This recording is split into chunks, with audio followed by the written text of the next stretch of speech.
Someone crossed out his death certificate, not corrected it, crossed it out with a red pen, and then signed it with initials that don't match any officer on record. Georg Baumann set the folder down on the table as if it might bite him. He was 29 years old, thin from 3 years of rationed meals, and had taken this job at the Bavarian State Police Auxiliary Office in Munich because the alternative was unloading freight at the Ostbahnhof in the rain. He had not expected the job to be interesting. He had certainly not expected this. The office on Maximilianstrasse occupied what had once been a dentist's waiting room. The chair marks were still visible in the linoleum and smelled of damp plaster, coal smoke, and the particular sweetness of paper that had been soaked and dried too many times. Outside the single window, the Trümmerfrauen, the rubble women, worked in slow, methodical lines, passing bricks from hand to hand down chains that stretched across the street. Munich was rebuilding itself one brick at a time, and in this office, Georg had been assigned to rebuild something else, the administrative record of what the Third Reich had left behind. Nobody wanted the job. His supervisor, Inspector Hollmeyer, a large man who wore his old Wehrmacht belt under his civilian jacket and pretended nobody noticed, had described the assignment with the cheerful brevity of a man disposing of something unpleasant. Files, Baumann, old ones. Sort them, stamp them, close them. Most of it's waste paper. Then he'd left for a meeting that seemed to have no end. Georg had been sorting for 3 weeks before the name first appeared. Heinrich Müller. It appeared in a transfer order dated November 1944, Müller reassigning a batch of Gestapo interrogators from Prinz Albrecht Strasse to an unspecified eastern facility. The order was standard, bureaucratically correct, and bore Müller's distinctive signature, angular, economical, as though the man resented spending ink. But the receiving station code at the bottom corresponded to no facility Georg could locate in any of the cross-reference ledgers. He'd checked 3 times. The code simply pointed to a blank. He made a note and moved on. The second appearance was in a witness deposition, spring 1945, from a Gestapo secretary named Irene Kessler, who claimed to have seen Müller in the Berlin bunker complex as late as May 1, 1945, the day after Hitler's death. The deposition was 3 pages long, precise in its details, and stamped in 3 places with the same red-inked phrase, "Unreliable, source unknown." The stamps were in 3 visibly different shades of red, applied by 3 different hands on 3 different dates. Someone had returned to this document repeatedly, each time renewing its condemnation. Georg leaned back and stared at the water stain on the ceiling. The official record was clear: Heinrich Müller, Gruppenführer, and chief of the Gestapo since 1939, had disappeared in the final days of the war.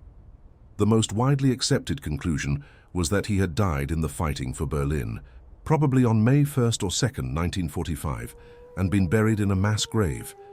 There had even been an exhumation in 1945, a set of remains identified as Müller's, interred with a service-issue ID disc. The case, in the eyes of most post-war administrators who had reason to look the other way, was closed. But the remains had never been conclusively identified through anything more than the disc. There was no dental record comparison, no next of kin confirmation. The ID disc was the kind of thing a careful man could arrange to leave behind. Georg began a separate notebook, small, grey, the kind sold in any stationery shop for schoolchildren. He dated the first page and wrote nothing else on it. He didn't understand yet why he was doing this. He was a clerk, not a detective. He had survived the war in a supply depot in Augsburg and come out of it with flat feet, a minor citation, and a complete absence of ambition for anything heroic. And yet something about the crossed-out death certificate, the deliberate, almost contemptuous quality of that red line, had lodged itself under his skin like a splinter. On his lunch break, he walked down to the street and bought a sausage from a cart, run by a one-armed veteran who had the suspicious cheerfulness of a man who'd already seen the worst. The Trümmerfrauen were resting nearby, sitting on blocks of broken concrete, passing a single cigarette between 4 of them. One of them caught Georg's eye and said simply, "Don't look for anything in the rubble you're not prepared to carry home." He assumed she was talking about bricks. That afternoon, a black market trader named Kaspar everyone in the building knew him, everyone pretended not to, appeared in the hallway outside the archive room. He sold American cigarettes and occasionally information. He stopped in Georg's doorway without being invited. "You're the one going through the Reich files?" Kaspar said. "That's the job. I hear you've been pulling the Gestapo cross-references." Georg looked up. "Who told you that?" Kaspar smiled with half his mouth. "Munich is small now. Used to be big. Now it's small. Just so you know, there's a story going around the black market. You want to hear it?" Georg said nothing, which Kaspar took as permission. The story is that not everybody died in Berlin. Some men had arrangements. Good arrangements. The kind you make before things go wrong, not after. There are men walking around right now in nice suits who should be in a dock in Nuremberg. Everybody in the market knows at least one of them. "That's a rumor," Georg said. "Of course it's a rumor," Kaspar agreed pleasantly. "Everything is a rumor until it isn't." He tapped the door frame twice and walked away. Georg looked back at the folder on his desk. Heinrich Müller's name sat there at the top of a transfer order, the signature angular and economical as a closed fist. He opened the grey notebook and wrote one sentence. The death certificate was crossed out, not corrected. Then he closed it, slid it into his coat pocket and went back to sorting. She didn't look like someone who had anything to hide. That was the first thing Georg noticed. Her name, as she gave it to the church aid worker who passed her case to the auxiliary office, was Hilde Brenner. She was 44, lived in a two-room flat near the Viktualienmarkt, and received a small widow's allowance tied to a husband who had died in France in 1942. Her denazification status was Category 4, a Mitläufer, a follower, the mildest classification, and she had passed her hearing without incident 18 months prior. On paper, she was exactly the kind of woman who filled the new Germany by the hundreds of thousands, worn down, quietly surviving, politically neutralized. What the church aid worker told Georg before their meeting was this. She came to us asking for help, renewing her ration card. But she didn't want the card. She wanted something put on file, something that said she had cooperated with authorities. She said she had information. She was very calm about it. That was what frightened me. Georg met her in a small room off the parish hall of St. Anna's Church. She was wearing a coat that had been mended so many times the original fabric was more patch than cloth, and she sat with her hands folded on the table in a way that suggested she had practiced the posture. "Frau Brenner," Georg said, setting his notebook on the table. "I'm not asking for money," she said immediately. "I didn't offer any. People think that's always what it is. It's not. I want something simpler." She looked at him steadily. "I want my name out of anything that gets written down. I want to not exist, administratively, in connection with what I'm about to tell you." Georg studied her. Her fear was not theatrical. It wasn't the trembling performance of someone trying to seem more endangered than they were. It was practical, contained, and very specific. She was doing the math of survival. Ration cards, neighbor whispers, the denazification board that could reopen any file if new information emerged. She had lived this long by calculating carefully, and now she was calculating again. "I can't make formal promises," Georg said honestly. "I'm a clerk with a file. I'm not the state." "I know what you are," she said. "I'm telling you anyway." She had known Heinrich Müller, not personally. She was careful to say that, precise about it, as though the distinction carried legal weight, but professionally. Her late husband had worked in a logistics capacity at a regional Gestapo office, and in that role she had occasionally handled correspondence that passed through Müller's department. She had never met the man, but in the last week of April 1945 she had been visited by a courier, a young man no older than 20, nervous in the specific way of someone who has been given a task they don't fully understand, who delivered a package to her flat. "What kind of package?" Georg asked. "Papers, files, personal things, photographs, I think, and something wrapped in oilcloth. The courier said it was for safekeeping, that someone would collect it." "Who sent it?" She looked at her hands. "I didn't ask. That was the rule of those years. You didn't ask." "Did someone collect it?" "Yes, 3 nights later. Two men. One of them spoke, just to say a time and a date. They had a car, an actual working car, which meant something then, you understand. They loaded everything into the boot. The larger man, heavy-set, short hair, Bavarian accent, he looked at me as they were leaving and said, "You saw nothing and you have nothing to be afraid of," as if the second part followed from the first. She was quiet for a moment. "He had a suitcase," she said. The smaller man, brown leather, initialed. It looked new. People didn't have new luggage in April of 1945. Everyone was living on what they could carry. A new suitcase meant planning. Georg wrote carefully in the notebook. "The address where this happened," he said. She told him.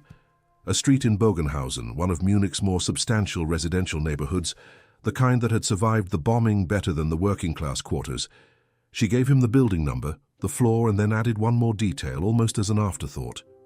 There was a smell. When they came and went, burnt paper.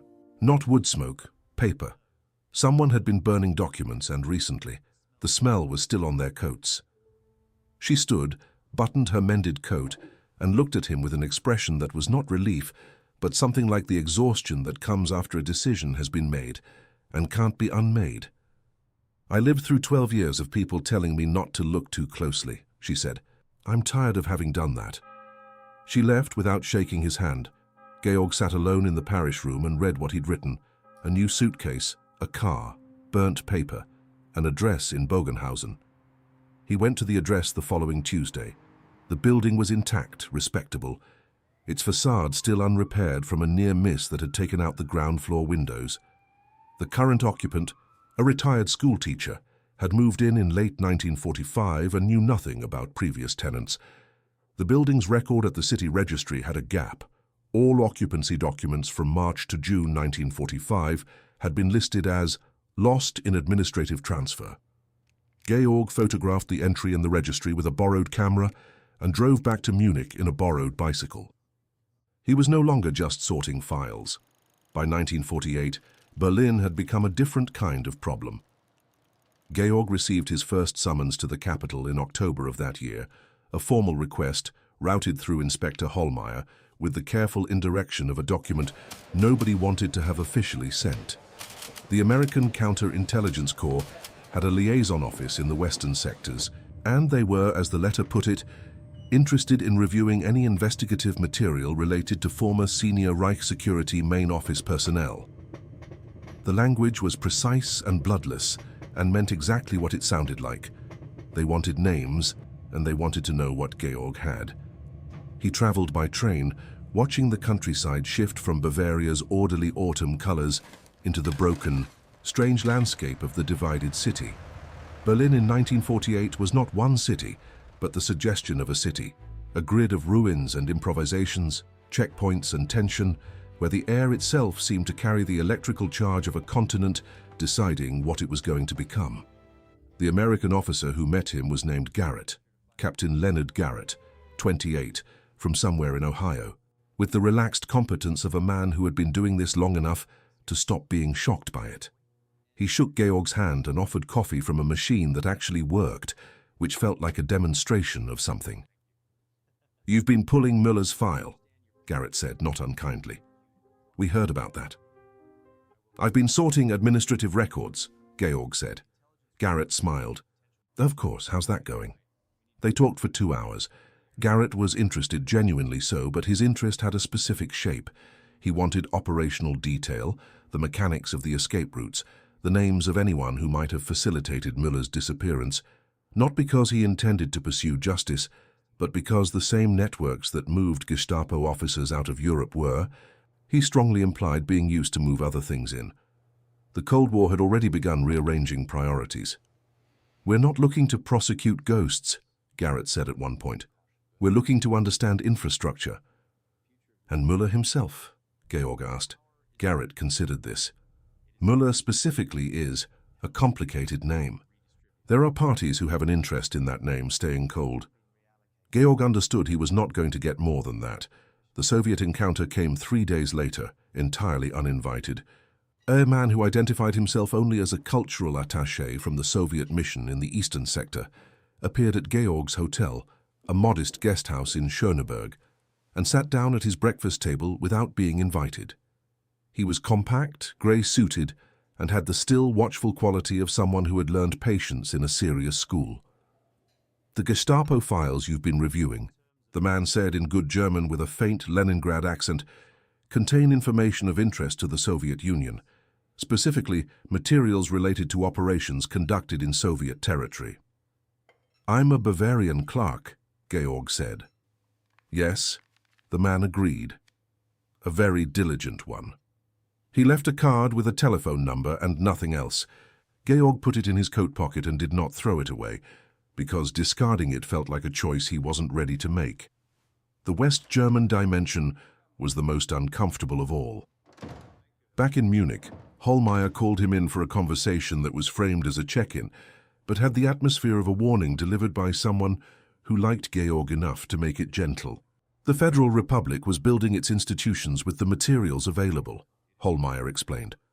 Experienced administrators, legal professionals, intelligence specialists, these things didn't grow overnight. And experienced in the context of 1948 West Germany meant men who had held positions during the Reich. This was a fact of life, an ugly one perhaps, but a practical one. "I'm not telling you to stop," Hollmeyer said, pouring schnapps from a bottle he kept in his desk. "I'm telling you to understand what you're standing near. Some of the men whose names might appear in your investigation are currently employed in capacities that matter to this country's functioning. You understand?" "I understand," Georg said. "Good." Hollmeyer pushed the glass toward him. "Because you're useful, Baumann, I'd rather keep you useful than have you be correct and unemployed." Georg drank the schnapps. It was very good schnapps. He went home and opened the grey notebook to a new page. At the top he wrote 3 words, "Justice has competitors." Below it he listed them: American infrastructure concerns, Soviet leverage operations, German institutional continuity. He stared at the list for a long time and then wrote, at the bottom, "Müller is useful dead, but to whom is he useful alive?" It was the right question. He just didn't have an answer yet. The town of Waldkirchen, in the eastern corner of Bavaria near the Czech border, was the kind of place where the war had arrived and then retreated without leaving the jagged devastation of the cities. The houses were intact, the church spire unmarked, the market square still organized around a fountain that had worked continuously since 1887, according to the plaque on its base. It was exactly the kind of place a person might choose to disappear into. The man Georg had come to see was registered under the name Ernst Kohl. He was 61, lived alone in a narrow house 2 streets back from the market square, and worked as a bookkeeper for a local timber merchant who had the merciful incuriosity of a man who cared about his accounts and nothing else. In Waldkirchen, where everyone knew your shoes by sight and could tell you whose grandmother had owned your furniture, Ernst Kohl was accepted as a widower from Hamburg who had come south after the bombing. Nobody had looked very hard at the story, because nobody wanted to. His real name was Werner Schatt. Before the war's end, he had been a senior dispatcher at the Reichsbahn, the national railway, working out of a junction office in southern Germany that processed, among other things, the movement orders of personnel deemed essential to various Reich security operations. He had, in the language of the denazification committees, participated in the administrative functions of the regime without direct involvement in atrocities. The truth of that assessment depended heavily on how you defined direct. Georg had found him through a chain of cross-references so obscure it had taken 8 months. A routing code in one of Müller's transfer orders matched a junction station code in a separate Reichsbahn administrative file, which listed 3 dispatchers who had processed night movement orders in April 1945. 2 were confirmed dead. 1 had simply stopped appearing in records after May 8th.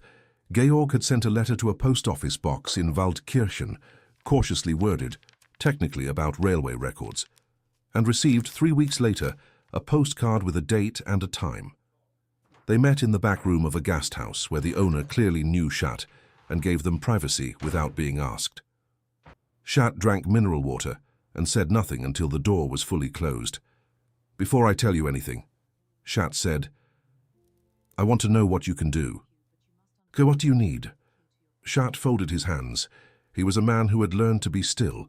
Still face, still hands, the complete bodily discipline of someone who had lived for 3 years on the premise that drawing attention was fatal. My son. He's 22. He wants to study law. There are committees, denazification review boards. His father's name is a problem. The real one, not the current one. You want a clean certificate, as Georg said. Not for me, for him. He was 8 years old in 1939. He didn't choose anything. Georg looked at him. He had no formal power to grant denazification certificates. What he had was a working relationship with a review board administrator in Munich, who owed him a moderate professional favor. It was not nothing, but it was also not a guarantee. He said this honestly. Schat studied him. All right, he said. I'll tell you what I know. In the spring of 1945, Schat explained, he had processed a series of movement orders that followed a pattern unusual enough to remember. Personnel transfers with no unit designations, routed through a junction south of Munich to 3 separate destinations: a farm cooperative in the Bavarian foothills, a Franciscan monastery near the Austrian border, and a maintenance depot near Rosenheim that had officially been decommissioned in 1944. The routing codes were standard, Schat said, but the personnel numbers were ghost numbers. They existed only on these specific orders. No backtrack records, no originating file. Someone created them specifically for this movement. What were they moving? Georg asked. People, primarily, and equipment, but small, portable. Documents, probably. The weights listed in the freight categories were consistent with paper cargo and personal luggage. Who authorized the orders? They were authorized through the RSHA. Schat said it without inflection, as if it were a weather report. The Reich Main Security Office, Müller's home institution. The signature on the authorization was a staff designation number, not a name, but the number corresponded to a Gestapo administrative code I had seen before. I'd processed at least 24 orders under that code over the prior year. Georg wrote steadily. The monastery, Schat continued, was the key transfer point. It appeared in 3 different movement orders across 6 days in late April and early May. The others appeared once. Whatever was happening at the monastery was happening repeatedly. Do you remember the name? Sankt Benedict, near Tittmoning. He paused. I looked it up afterward, after the war. It was a working monastery, a legitimate one. But the abbot at the time had been a military chaplain on the Eastern Front. There were rumors among the dispatches, the kind you don't repeat in writing, that certain monasteries had become transit points for men who needed time to become someone else. Georg looked up. The Rattenlinien, he said. The rat lines, the escape routes that had already become the subject of whispered post-war conversation, although their full extent wouldn't be documented for decades. Schat nodded. I didn't know that word then. I just knew what the paperwork smelled like. He described the process with the precision of a man who had spent years trying to understand his own complicity. The forged travel documents that came through the same routing channels, always originating from a small printing office in Munich that had ostensibly been producing supply manifests. The Caritas Church network that provided temporary housing under the cover of displaced persons assistance, and the final links, ship routes from Genoa and Barcelona, processed through what appeared to be legitimate emigration paperwork, stamped by the International Red Cross, whose travel documents were, in that period, extended to tens of thousands of people without rigorous identity verification. Anyone could have used this, Georg said. Anyone who knew about it. Schat agreed. And you had to be senior enough to know. It wasn't a system for ordinary soldiers. It was built for specific men. When Georg left Waldkirchen that evening, he drove slowly, the notebook on the passenger seat, the light going gold and then grey over the Bavarian hills. The landscape was aggressively peaceful. Farms, forests, the occasional church spire. Somewhere in this countryside, in the spring of 1945, cars had driven these same roads at night, carrying men in new suits with new papers and new names, moving efficiently from one safe point to the next, while the Reich they had built crumbled behind them. He made the call to Munich about the denazification certificate the following morning. His contact said he would see what could be done. Georg believed him mostly. The document was thin, 4 pages, standard bond, typed on what appeared to be an American military typewriter based on the key strike weight. It had no formal letterhead, only a department code Georg didn't recognize, and was dated September 1946, 15 months after the war's end. He found it in the wrong place.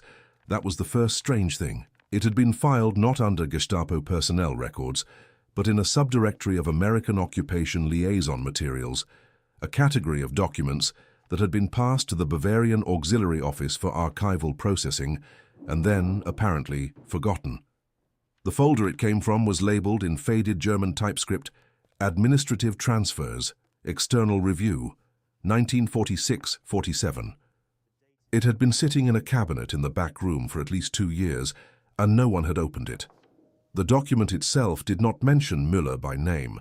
Instead, it referred, in careful, neutral English, Georg read it slowly, his English adequate but not effortless, to subject designated M, former senior RSHA administrative officer, current disposition unconfirmed. The language in the first 2 pages was bureaucratic, describing a review process for potential asset integration, a phrase Georg understood only approximately, and then, as understanding clarified, wished he had understood less precisely. Asset integration. The absorption of former intelligence personnel into post-war intelligence operations. The 3rd page became specific. It noted that Subject M is operational experience in counterintelligence methodology, informant management, and Eastern European networks represents material of potential value, and recommended that efforts to confirm subject status should be expedited prior to Soviet operational access. The final paragraph contained the phrase that Georg read 3 times to make sure he had it right. Subject's voluntary cooperation would be preferred. Subject's location, if determinable, should be considered a matter of restricted circulation. Restricted circulation. In other words, do not share with other agencies. Do not file publicly. Do not confirm or deny. Georg sat very still in the back room for approximately 4 minutes.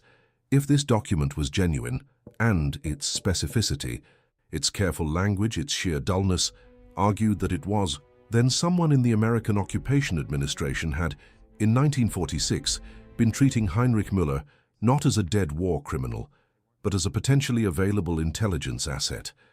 Someone had been looking for him with the intention not of arresting him, but of employing him. He photographed the document with the borrowed camera, shooting 4 exposures to be safe. Then he refiled it, closed the cabinet, and carried the camera home that evening in his briefcase.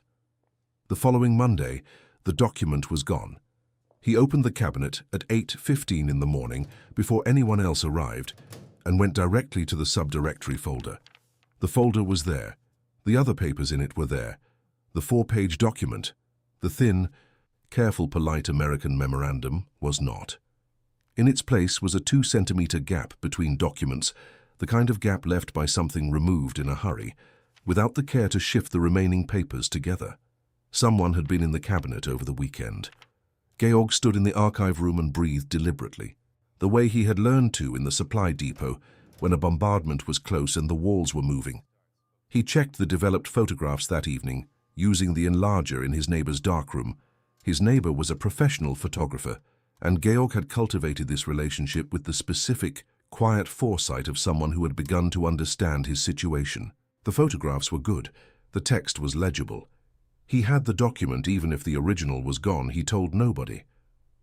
2 days later, Hohlmeier called him in. The office had its schnapps out again, which Georg now recognized as Hohlmeier's atmospheric signal that a serious conversation was approaching. "I hear you've been spending a lot of time in the American liaison archives," Hohlmeier said. "The assignment covers all post-war administrative materials." "Quite right." Hohlmeier poured 1 glass, not 2, and drank it himself slowly. "Baumann, I want to say something to you, and I want you to hear it the way it's meant, as advice from someone who respects your work. Of course, there are questions in those files that belong to a category I'd describe as above our grade, above both our grades, Matters that touch on ongoing operations, current political sensitivities, relationships between agencies that need to function regardless of what history looks like in 20 years. He set the glass down. Some questions don't get answered, not because the answers aren't there, but because the answers are useful to someone in a specific configuration. Do you follow me? I follow you, Georg said. I'd like to reassign you. Something cleaner. Personnel records, the displaced person's intake files. Still important, still useful. Less. He searched for the word. Less entangled. Georg looked at him. Hohlmeier was not a bad man. That was the thing about him that made these conversations complicated. He was genuinely trying to protect Georg in the way that a man protects something fragile by putting it somewhere where it can't cause trouble. I'll consider it, Georg said. He did not consider it. He went home, hid the photographs in an oilskin envelope, and placed it inside a hollowed-out volume of Schiller's complete works on the second shelf of his bookcase. He then sat at his kitchen table and wrote 3 pages of notes in the grey notebook about everything the American document implied, everything Schad had told him, and the geography of the route from Munich to Tittmoning to Genoa. By the time he finished, it was nearly midnight, and the coal stove had gone cold. He sat in the dark kitchen with the notebook in his hands and the full, quiet weight of what he'd assembled pressing down on him, and thought about Hilda Brenner's voice in the parish room. I'm tired of having done that. He was not tired yet. That surprised him. The photograph arrived in 1961. It came through a chain that had nothing to do with Georg's official work. By then he was a mid-level records administrator in the Bavarian State Archives, respectable, competent, professionally undramatic, the career trajectory of a man who had learned exactly how much not to say. But over the years he had built, with the patient accretion of a person who does not rush things, a loose network of people who remembered his interest. Former journalists, a retired customs official, 2 archivists in different German cities, and a Hungarian émigré in Vienna who collected strange documents the way other men collected stamps. The Hungarian sent it with a note that read only, "Thought you should see this, take your time with it." The photograph was grainy, black and white, clearly taken with a telephoto lens at some distance. It showed a busy train station. The architecture was not German. The platform signs were in a language Georg couldn't immediately identify, the surrounding buildings visible through the station window suggesting a South American city, though he couldn't be more specific than that. In the middle distance, slightly to the left of center, a heavy-set man in a dark suit was walking with his back 3/4 to the camera. The man was 60, perhaps 65, stocky, short-necked, with a particular way of carrying his weight on his heels that Georg had seen in a dozen photographs of the real subject. His face was only partially visible, jaw, cheekbone, the edge of a mouth pressed into a flat, composed line. The photograph was slightly out of focus at the edges, and the man's hat cast shadow over his eyes. Resemblance was not evidence. Georg understood this with absolute precision. He had spent 15 years learning the difference.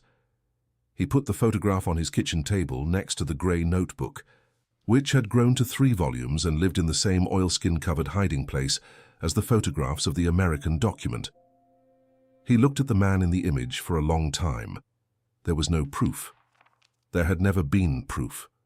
Every thread he had followed over 15 years had led to a plausible shape but never to a definitive fact. The burned papers and new suitcase in Bogenhausen, the ghost routing codes through St. Benedict, the American memorandum treating Müller as a recoverable asset, the gap in the cabinet where the document had been, it all assembled into a coherent picture. A picture was not a verdict. What he had, taken together, was this: a man who had systematically organized his own disappearance in the weeks before Berlin fell. A network, partly private, partly institutional, partly clerical, that had moved him and others like him out of Europe along routes that were known, at least in outline, to post-war intelligence services, and at least one American document suggesting that the intention of those services had been not to capture Müller but to acquire him, which meant that if he had been acquired, his continued concealment would have been in the direct interest of the people best placed to find him. He thought about Captain Garrett's phrase, "Some parties have an interest in that name staying cold."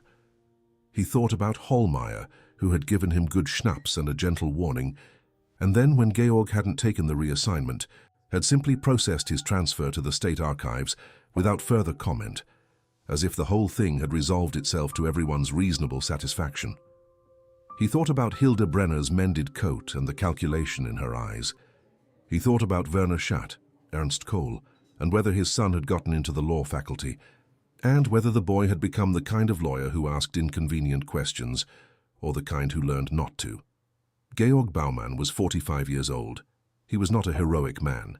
He had never arrested anyone, never fired a weapon in anger, never confronted anyone more powerful than himself, with anything more forceful than a carefully worded question.